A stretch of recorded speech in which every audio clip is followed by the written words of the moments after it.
हक्काची, नाही कुणाच्या बापाची, जमीन आमच्या हक्काची, नाही कुणाच्या बापाची.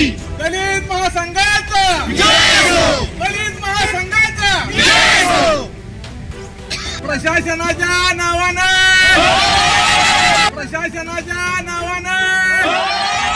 कोल्हापूर जिल्ह्यातील पन्हाळा तालुक्यातील सातवे येथे वाढीव गावठाण प्लॉट धारकांच्या मागण्यांसाठी आज आंदोलन करण्यात आले.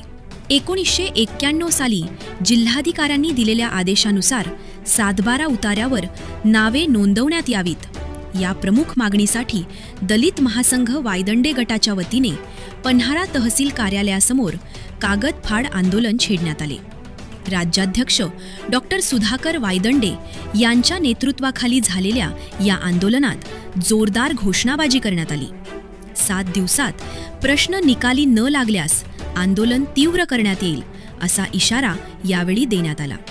दरम्यान तहसील प्रशासनाच्या वतीने या प्रकरणाचा पाठपुरावा केला जाईल असे लेखी आश्वासन नायब तहसीलदारांनी दिल्यानंतर आंदोलन स्थगित करण्यात आले.